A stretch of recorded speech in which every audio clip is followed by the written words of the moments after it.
제가 네. 정말 많이 하는 활동 중에 하나가 종이 다 찢는 건데요. 네. 한 장 잘라가지고요. 문단별로 오리세요. 가위로. 오린 다음에 순서 맞춰보기 하면 너무 좋아요. 네. 너무 네. 좋네요. 아이들이 이거 순서 맞춰봐 그러면 이렇게 막 읽잖아요. 적극적으로 읽을 수밖에 네네네네. 없거든요. 제가 이제 아이들하고 많이 하는 활동 중에 네. 뭐 시 읽고 제목 지어보기라거나 동화책 제목 바꿔보기라거나 비문학 지문들 제목 지어보기 이런 거 많이 하거든요. 제목을 지으려고 하는 순간 이제 구조를 볼 수밖에 없고 의도를 파악을 하려고 할 수밖에 없거든요. 안녕하세요. 아나운서 엄마의 육아연구소 이지민입니다. 26년차 독서 논술 전문가 라온오쌤 오현선 선생님 모셨습니다. 어서 오세요. 네, 안녕하세요. 26년 동안 글쓰기를 지도하면서 이건 진짜 아니다. 좀 피하는 글쓰기 지도 방법이 있나요? 네, 꼭 말씀드리고 네네네. 싶었는데요. 일단 쓰게 한 다음에 온갖 첨삭을 다하는 글쓰기를 가장 지향을 하셨으면 좋겠는데 생각보다 이런 일이 지금 이 순간도 많은 가정과 에서 많이 벌어지고 있는 일이거든요. 초등학생은 글을 쓴 다음에 첨삭을 잔뜩 해서 그 다음에 고쳐 쓰라고 하는 게 가장 안 좋은 방법이에요. 초등학생에서 중학교 한 1, 2학년까지는 경험적 글쓰기를 많이 할 때라서 일단은 글을 쓰기 전에 어떤 글이 나올지 쓸 수 있게끔 말하기를 발산을 해서 고칠 글이 별로 없게 쓰는 사전 작업이 훨씬 더 중요해요. 그래서 만약에 한쪽 글 쓰는데 친구들이 이 말하기 발산 많이 하면 10분이면 쓰거든요. 그 대신 말하기 한 50분 정도 계속 이야기를 해주는데 이 앞에 50분 사전 작업이 없이 그냥 쓰게 하니까 어른들 눈에는 고칠 게 너무 많은 거죠. 전체적으로 내가 할 말을 쓰는 능력이 없는 친구들에게 그 밑에 요소들 비문, 맞춤법 이런 거는 사실 첨삭 요소가 아니거든요. 그래서 글 보는 순서도 사실 그래서 있는 거예요. 그리고 두 번째 이제 최악은 고칠 것을 한 개만 얘기해 주셔야 되는데 문장, 맞춤법, 띄어쓰기, 문맥, 비문, 주제 다 체크를 하시는 거죠. 틀린 게 너무 많은데 어떡해요? 그러니까요. 그러니까요. 네. 근데 글쓰기를 제가 이제 훈련이라는 단어를 좋아하지 않는데 경험이라고 저는 하거든요. 그래서 오늘 글에서 한 가지만 이야기를 해줘요. 그거를 그 다음 글에는 적용을 하게 해요. 그리고 또 한 가지를 이야기해주고 그 다음 글을 적용하게 하면 이거는 제가 제 26년 독서교육 인생을 걸고 말씀드릴 수 있는데 분명히 나아지게 되어 있어요. 어른들이 이제 조급한 거예요. 그리고 이거를 평생 쓴다라고 생각하시는 어머님들이 많으시더라고요. 평생 안 써요. 아이들이 글을 잘 못 쓰면 부모님들이 많이 하시는 행동 중에 하나가 옆에 앉아서 불러주시는 거예요. 너무 가갑하니까 해야 되는데 어머님 머릿속엔 글이 있거든요. 답지도 있고 예시답안데 그러면 이제 그게 나와야 된다고 생각을 하시다 보니까 써봐 이렇게 하다 보면은 완전히 그 시간 동안 이제 아이들이 유축이 확 돼가지고 너무 어려워해요. 그리고 옆에서 진짜 안 좋은 거는 옆에 지우개 들고 앉아있는 저 좀 지우개를 들고 있었거든요. 왜냐면 아이가 힘들까봐 계속 맞춤법을 지우면서 맞아요. 저는 또 맞춤법에 예민하니까 네네. 띄어쓰기와 맞춤법을 계속 네. 지웠는데 이거 그걸 제가 이제 아닌가요? 어떻게 비유를 해드리냐면 이제 요리를 하고 계신다고 한번 생각해 볼게요. 처음 하셨어요 요리를. 내가 주방에서 이제 잡채를 하고 있는데 갑자기 이제 옆에서 어느 분이 네. 자세 국자 그거 쓰지 마 플라스틱 뭐야 똑바로 불 2번 꺼야지 계속 이러는 거예요. 요리가 될까요? 안 되죠. 죽이 되든 밥이 되든 끝까지 해봐야 돼요. 거의 음식물 쓰레기통을 옆에 들고 있는 듯한 네. 이 지우개를 들고 있는 거는 네. 그 정도의 압박감이네요. 네, 그래서 처음 글 때는 무조건 끝까지 내가 할 말을 써내는가 이게 가장 중점이고 그 다음에 이제 요소 들어가면 됩니다. 첨삭에 대해서 궁금한데요. 집에서 아이들 첨삭할 때 아이가 좀 내가 이 부분을 실수했었구나 하고 확 나아지게 하는 좋은 피드백은 어떤 거예요? 이거를 기억하시면 좋겠어요. 글쓰기는 가르치는 게 아니에요. 글쓰기는 소통이거든요. 아이가 자기 마음이든 생각이든 종이에다가 활자로 흩뿌려 놓은 거예요. 그러면 그걸 읽는 사람은 어떤 대상이 돼야 되냐면 이 아이랑 소통하는 사람이 되는 거예요. 글을 읽으시면서 근데 엄마 이거 잘 이해가 안 가는데 이거 무슨 말이야? 이렇게 했다는 뜻이야? 그럼 아이들이 설명을 하기 시작을 해요. 근데 그 설명을 함과 동시에 내가 글에다가 너무 대충 써놨구나 깨닫고 두 번째는 감탄하기. 글을 읽으면서 칭찬이라고 많이 말씀하시더라고요. 근데 네. 글쓰기는 칭찬할 대상이 아니거든요. 글쓰기를 어떻게 칭찬을 할까요? 잘 썼다고 칭찬하죠. 아이들은 너무 잘 썼다. 근데 뭐가 잘 썼는지 아이들은 몰라요. 그래서 그냥 그 내용에 대해서 엄마는 너가 이런 거에 관심이 있는지 몰랐어. 이런 것도 알고 있었어? 그런 순간 아이들이 어깨 뿜뿜해가지고 내가 이런 걸 글로 썼을 때 이런 힘이 있는 거구나. 종이의 힘이 바로 이거였어. 이걸 느끼는 거죠. 마지막으로 좀 인정을 해주시면 좋겠는데 아이들이 뭔가 이렇게 글을 쓰면은 너 그래서 슬펐겠다, 화났겠다, 아, 그래서 너는 이런 생각을 하는구나 이렇게 인정해주면 내가 글을 힘들게 썼는데 피드백이 이렇게 오는구나. 나는 그러면 다음에 조금 더 자세히 써봐야지.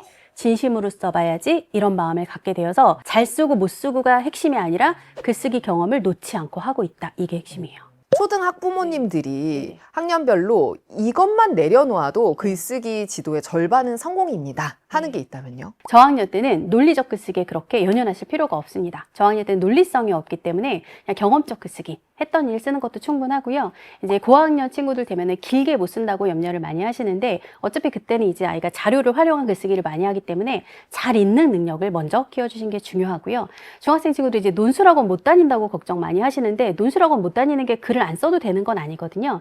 일주일에 한 번씩 신문 읽고 요약 글쓰기만 해도 충분합니다. 어떤 식으로 좀 접근을 해야 되나요? 우선 저학년에서 제일 중요한 건 필력 키우기 플러스 효능감 가지기거든요. 우리 저학년 친구들은 글을 쓸 때 편지 쓰자, 설명글 쓰자, 주장글 쓰자, 일기 쓰자 이렇게 이름이 들어가는 순간 굳어요. 어떻게 써요? 이렇게 질문하거든요. 어떤 주제든 상관이 없거든요. 그냥 생각난 대로 쭉 계속 쓰는 연습. 그래서 자기도 모르게 어떤 날은 3줄 쓰지만 어떤 날은 막 한 장 넘어가고 2장 넘어가고 이렇게 쓰다 보면은 아, 나 글 잘 써. 이런 효능감을 느끼는 글쓰기를 이제 저학년 때 집중적으로 하시면 되고요. 고학년은 그때부터 정돈을 조금 해야 돼요. 너가 지금까지 쓴 글은 비슷한 덩어리들이 묶일 거야. 이걸 덩어리로 나눠서 한번 써봐. 그때 이제 처음에 좀 헤매지만 저학년 때 한 장 이상 써본 경험이 있는 친구들은 자기가 쓴 게 있으니까 정리만 하면 되거든요. 근데 그 쓴 경험이 없으면 정리할 게 없어요. 그래서 그 구조는 사실 그렇게 일찍 가르쳐 줄 필요는 없어요. 그렇겠네요. 네. 일단은 내 생각을 쭉 써보고 내가 이 정도 글까지 쓸 수 있어가 있어야 그 다음에 다듬기만 하면 되는데 구조를 먼저 잡으면 오히려 채워넣기 네. 어려워하겠네요. 그래서 네. 어떤 분들이 뭐 논술학원 다니면 스킬만 배운다 이런 말씀들 많이 하시거든요. 근데 스킬은 논술에서 필요한 거라서 배우긴 배워야 되거든요. 근데 차 있는 게 없는데 스킬만 배우면 이제 알맹이가 없는 거죠. 아, 네. 네. 그 순서가 좀 중요하겠네요. 네, 맞아요. 근데 이걸 거꾸로 하시더라고요. 그래서 제가 사실 일기랑 독후감이 첫 글쓰기로 좋지 않다라고 아, 그래요? 항상 저는 네. 말씀드려요. 부모님들이 일기를 꾸준히 쓰면 글을 네. 잘 쓴다고 생각을 그런 거 아니에요? 많이 하시더라고요. 동기부여도 안 된 상태에서 갑자기 한 일을 쓰라니까 쫙 쓰다가 뭐 재밌거나 재미없거나 사실 둘 중에 하나고 거기서 조금 세밀하게 들어가 봐야 뭐 짜증나고 뭐 감격스럽다도 사실 잘 안 그쵸, 쓰고요. 그쵸. 한 달이면 이제 부모님도 아닌가 보다 포기하시는 네, 경우가 네, 있는데 네. 너가 오늘 라면을 먹었잖아. 그러면 친구들이 이제 라면 먹은 걸 쭉 쓰거든요. 그게 아니라 라면을 맛있게 끓이는 법을 쓰거나 라면을 적당히 먹자 주장을 담아서 쓰거나 오. 엄마 라면을 일주일에 3번 끓여주세요. 네. 편지를 쓰거나 이런 식의 갈래 이름은 이야기해주지 않지만 이런 식으로 끌어가봐 하면은 아이들이 일기를 쓰지만 다양한 글쓰기를 다 경험을 하게 되는 거예요. 그럼 중학생의 경우 논술학원 다니지 않아도 괜찮다라고 이야기하셨는데 집에서 좀 어떻게 연습하면 좋은가요? 주말에 한 번이나 2번이라도 이제 요약 글쓰기를 조금 도와주시면 좋겠는데 제일 좋은 게 신문이라는 매체잖아요. 그런데 신문 기사가 생각보다 많이 어려워요. 그래서 그거 요약하라고 하면 너무 힘들거든요. 그래서 밑줄 요약부터 좀 가르쳐 주시면 좋은데요. 각 문단 하나하나를 보게 하는 거예요. 그리고 거기에서 가장 중요할 것 같은 문장 밑줄 긋기. 이게 밑줄 요약이거든요. 네. 쓰기 싫어하면은 그 정도도 도움이 되고요. 밑줄 요약을 반복해서 하다 보면은 나중에는 이제 좀 정리가 되는 걸 보실 수 있고 정리됐을 때 쓰기를 시키시면 되는 거예요. 네. 그 구조를 알려주고 써봐 하는 게 아니고 네. 그런 구조가 이미 잘 되어 있는 신문 기사 같은 글에서 요약을 하고 각 문단을 네. 이해한 다음에 네, 그 네, 글을 네. 쓸 수 있는 거네요. 네네. 잘 읽는 것도 중요하잖아요. 네, 네. 글을 잘 쓰는 아이들은 책을 좀 어떻게 다르게 잘 읽나요? 글을 볼 때 구조부터 봐요. 이 글을 어떻게 문단을 나누어서 어떤 식으로 이 사람이 글을 끌어갔는가 이거를 먼저 한번 쭉 살펴보고 다시 처음으로 와서 글을 읽어요. 그래서 이렇게 시작했고 이렇게 진행했고 이렇게 끝맺음했고 제목을 이렇게 지었구나. 이거를 많이 해서요. 제가 이제 아이들하고 많이 하는 활동 중에 네. 시 읽고 제목 지어보기라거나 동화책 제목 바꿔보기라거나 비문학 지문들 제목 지어보기 이런 거 많이 하거든요. 제목을 지으려고 하는 순간 이제 구조를 볼 수밖에 없고 의도를 파악을 하려고 할 수밖에 없거든요. 그 활동 네. 되게 좋습니다. 너무 좋은 네네. 활동이네요. 네네. 두 번째 능력은 어떤 거예요? 두 번째는 요약하는 능력이에요. 네. 요약은 내 글이에요, 내 글. 아이들은 이거를 필요한 걸 갖다 쓴다라고 생각을 많이 하더라고요. 이 사람이 무슨 말을 하려고 했는지를 파악을 한 다음에 내 말로 다시 한번 쫙 쓰는 거거든요. 제가 네. 정말 많이 하는 활동 중에 하나가 종이 다 찢는 건데요. 네. 한 장 잘라가지고요. 문단별로 오리세요, 가위로. 오린 다음에 순서 맞춰보기 하면 너무 좋아요. 네.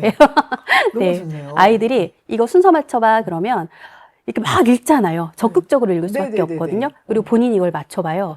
근데 말이 안 되면 또 수정을 해야 되거든요. 근데 어떤 친구들은 놀랍게도 안 맞게 했는데 말이 되는 글도 있기는 그럴 것 같아요. 하더라고요. 그렇게 해보는 것도 네. 좋고요. 아니면 이제 그렇게 순서를 마친 다음에 중간에 하나 빼버리고 그 부분만 자기가 다시 써보는 거예요. 그러면 글 전체적인 맥락을 자꾸 보게 돼요. 와, 내가 거기를 써야 그렇겠네요. 되다 보니까. 근데 이제 주의하실 점은 처음과 끝은 너무 어려워요. 아. 일단은 가운데 쓰기를 먼저 해보시면 좋을 것 같고요. 네. 그리고 제목 바꿔보기도 정말 전체적인 글 맥락 파악하는 데 너무 도움이 되는데 사실 그게 최고 난이도에 되게 쉬워 보이잖아요.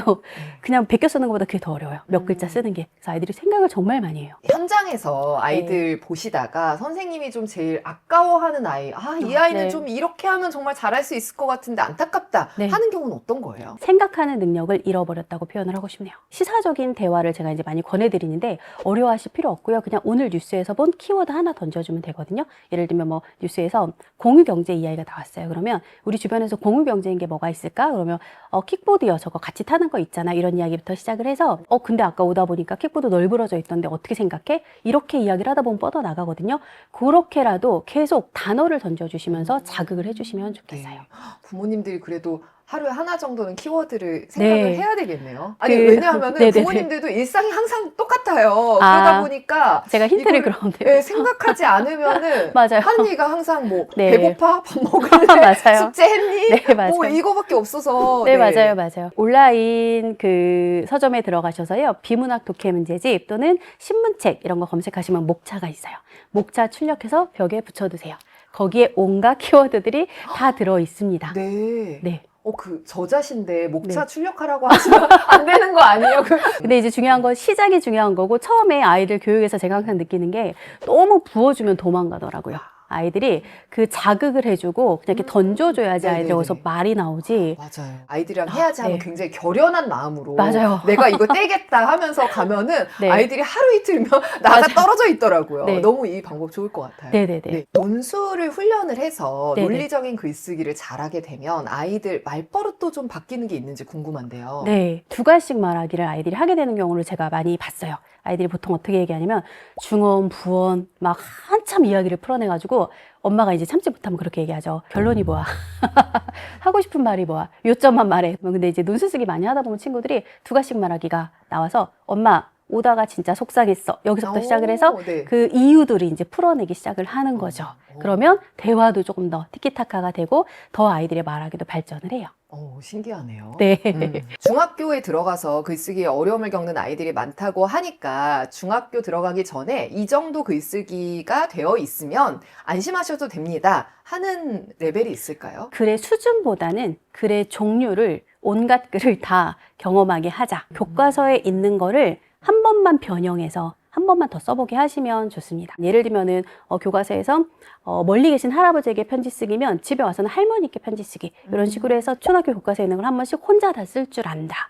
요 정도면 안심을 하셔도 될 것 같습니다. 중등 학부모님을 만났는데 가장 큰 고민이 뭐 수학, 영어 뭐 이런 게 네. 아니라 글쓰기라고 하시면서 네네네. 갑자기 너무 다양한 종류의 글, 뭐 기행문, 뭐 맞아. 기타 등등 써야 네. 되는데 아이가 써본 적이 없어서 맞아요. 너무 힘들어한다고 네. 초등으로 돌아가면 다른 무엇보다 글쓰기 먼저 하고 싶다고 그 네네. 얘기를 하시더라고요. 네네. 그래서 저희가 초등 졸업하기 전에 저는 최소 2년 말씀드리거든요. 2년은 글쓰기 경험을 반드시 꼭 하게 해주시면 좋겠어요. 왜냐하면 제가 이제 현장에서 아이들이랑 글을 쓰다 보면은 일단 글이라는 게 이거구나 느끼는데 6개월 정도가 걸려요. 일주일에 한 편씩 쓴다라고 가정을 하면. 그리고 그 6개월 했던 거를 다시 한번 반복하는데 6개월이 걸리고요. 그 다음에 글을 좀 세련되게 만드는데 또 6개월이 걸려요. 그 다음에 또 썼던 거 반복하는 거거든요. 근데 그 썼던 것도 똑같은 걸 반복하는 게 아니라 소재는 계속 달라져요. 다양한 글을 쓰면은 글을 많이 써왔던 친구들도 새로운 주제 만나면 이건 또 어떻게 쓰지? 막 이렇게 헤매는 시간들이 있어서 최소 2년은 좀 하셨으면 좋겠는데 이걸 안 하고 중학생이 되면 1학기부터 바쁘거든요, 중학생은. 그때 이거를 어떻게 답을 찾아서 할 수가 없어요. 그럼 최소 5학년 때부터는 글쓰기를 학원이든 집에서든 시작하는 게 좋겠네요. 네, 그럼요. 5, 6학년 때 이제 논술을 시작해 보려고 합니다 라고 할 때 이 쓰신 책 중등 논술 신문을 활용한다 라고 하면 네. 이 책 어떻게 좀 이용해 보면 좋을까요? 일단 제일 좋은 거 그냥 사실은 기사가 60편인데 읽기만 해도 너무 큰 도움이 됩니다. 왜냐하면 여기에 제가 사회, 경제, 정치 그 신문 카테고리에 있는 똑같은 카테고리를 만들어서 그냥 요즘 이슈적인 것들을 다 넣어놨거든요. 그래서 요즘 친구들이 가장 이제 많이 어려워하는 것 중에 하나가 배경 지식이에요. 배경 지식 빵빵하게 채울 수 있고 비문학 어휘도 많이 익힐 수 있고요. 사회 현상을 알려줌과 동시에 이런 현상에 대해서 사람들은 이렇게 양측으로 나뉜다. 양쪽 입장을 다 넣어놔서 기사 읽고 자연스럽게 사설 2개 읽고 하면은 아 그렇구나 이런 논의들이 있구나 거기서만 끝나도 집에서 하는 논술로는 충분합니다. 가정에 아이 2명, 3명 있으신 분들은 조금 나눠서 이야기해봐도 너무 좋을 맞아요. 것 같아요. 네. 하나 읽어보고 네네. 하나 정해가지고 서로의 주장을 이야기해보면 네네네. 정말 이만한 훈련이 없겠다라는 네네. 생각이 들었습니다. 네, 재밌는 주제들이 많아가지고요. 네. 랜덤으로 읽어도 되거든요. 이런 책에서 랜덤으로 펼쳐 읽으면서 다 읽은 페이지는 뭐 별 스티커 붙여놓기 좀 유치하지만 오, 네네. 그렇게 하면 아이들이 이제 그 성취감 느끼면서 네. 오, 다 읽었다 할 수도 있고요. 네. 이 책에 있는 기사를 이제 어느 정도 다 읽었다면 비문학 어휘만 쏙쏙 빼서 이제 공부를 좀 따로 하면 좋겠는데요. 기사 60편이기 때문에 이 책 안에 첫 번째 질문에 다 그 어휘가 담겨져 있어요. 그거 포함해서 제가 이제 더 이 세상이 잘 보이는 비문학 어휘들을 모은 PDF 자료집을 만든 게 있어요. 네. 이 구매 인증해 주시면 그것도 제가 보내드리도록 하겠습니다. 그 SNS에서 많이 자료를 공유해 주시는 걸로 알고 있는데 네네. 이미 나와 있는 자료인 건가요? 아니요, 저 중등 글쓰기 하는 아주 소수의 아이들에게만 준 오. 신선한 하나밖에 없는 자료입니다. 네, 그럼 오늘 그 자료를 저희 육아연구소 영상 보시고 이 책 구매 인증하시는 분들 한해서 저희가 PDF로 전송해서 보내드리도록 하겠습니다. 네네. 네. 근데 초등학생 때 쓴 거 다 모으셔야 되거든요. 왜냐하면 저 이렇게 생각해 보시면 돼요. 우리 아이가 지금 잘 뛰고 잘 걷고 잘 먹고 잘 놀잖아요. 그럼 아장아장 했을 때는 부족했던 걸까요? 그때를 잊어야 되는 걸까요? 저희 사진 다 찍어서 모으시잖아요. 글이 똑같아요. 그냥 그 나이에 그 아이의 생각이고 현상이고 마음이고 상황이에요. 이거를 저희가 시험지라고 생각을 하시니까 자꾸 버리게 되는 경우가 있어서 제가 좀 가슴이 아픈 게 열심히 막 쓰고 뭐하고 가요. 근데 친구들이 놓고 가요. 제가 가져가야지 했더니 어차피 집에 가면 버린다고. 또 그러더라고요. 이게 얼마나 슬픈가요? 그래서 아이들이 글쓰기가 그 아이의 성장 기록이 있고 그 나이 때만 할 수 있는 생각이고 그 나이 때만 보이는 부족함이 있어요. 그게 너무 소중해요. 나중에는. 그래서 오늘은 정말 안 울려고 했는데 또 눈물이 나고 있어요. 제가 아마 아니, 너무 또 이입이 되는 거예요. 그냥 그때그때 성장 기록을 생각하시고 다 모아두시면 좋겠습니다. 중학교 글은 몰래 버려도 되는 건 아니죠? 근데 중학생 때부터는 사실 아이들이 그렇게 막 경험적 글쓰기, 마음이 담긴 글쓰기, 이런 글쓰기 할 기회가 없고요. 그리고 중학생 때부터는 이제 아이들이 뭔가 쓰더라도 숨기죠. 그거는 그냥 그렇게 숨긴 상태로 오히려 이렇게 자물쇠 있거나 예쁜 케이스 있는 것 노트를 설명해 주시는 게 더 좋을 수도 있습니다. 오, 네네. 안내 일기가 탄생할 수도 있습니다. 네. 저희 오늘 중등 논술 신문 저자이신 라온 오쌤 오현선 선생님 모시고 글쓰기에 대해서 알아봤습니다. 중등에 가서 여러 가지 글쓰기를 해야 되기 때문에 사실 좀 걱정되는 부분도 많았는데 저도 초등학부모로서 이런 식으로 준비를 해보면 좋겠다. 좀 머릿속에 지도가 생기는 듯한 기분이어서 참 도움이 되는 시간이었던 것 같아요. 그리고 구독자 여러분, 저희 중등 논술 신문 책 무료 증정 이벤트도 준비되어 있습니다. 댓글에 오늘 영상에 대한 감상평 또 책에 대한 기대평 남겨주시는 분들 저희가 선정해서 몇 분께 책 보내드릴 예정이니까요. 오늘 영상 좋으셨던 분들 구독과 좋아요도 많이 눌러주시고요. 또 댓글로 이벤트 참여도 해주시면 좋겠습니다. 네, 선생님 오늘 이렇게 나와주셔서 너무 감사하고요. 네. 다음에 또 뵐 수 있었으면 좋겠습니다. 네, 감사합니다. 고맙습니다. 네.